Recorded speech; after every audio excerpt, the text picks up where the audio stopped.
It sometimes happens that an entire prosecutor's office is disqualified from handling a case.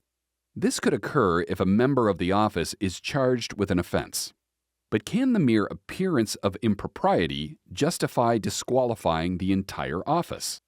New York State's highest court considered that question in People v. Adams. Keith Adams had been in an intimate relationship with an unidentified Rochester City Court judge.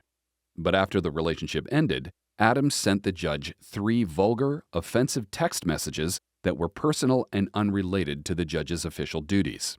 The judge filed a complaint, and the Monroe County District Attorney charged Adams with 2 counts of second-degree aggravated harassment, a misdemeanor. Adams's lawyer tried to negotiate a plea deal with the district attorney's office. Typically, similarly charged defendants were allowed to plead guilty to 1 count, with an adjournment in contemplation of dismissal.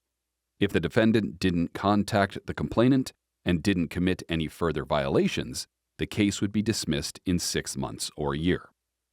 But in this case, the prosecutor told Adams's lawyer that although his proposed resolution would have been acceptable in most cases, it wasn't acceptable here because the victim was a judge who didn't want the charges reduced and wanted to go to trial. The prosecutor didn't make any plea offer. Adams sought to disqualify the Monroe County District Attorney's office from the case, arguing that because the office frequently appeared before the judge, it was giving her preferences undue consideration. Further, the district attorney was advocating the judge's position beyond what the office normally did for other complainants.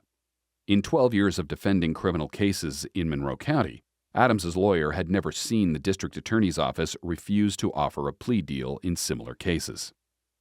All Rochester City Court judges recused themselves. The visiting judge hearing the case denied the disqualification motion. After a jury trial, Adams was convicted of 1 count of second-degree aggravated harassment. Adams appealed to the county court, which affirmed the conviction. The Court of Appeals granted Adams leave to appeal.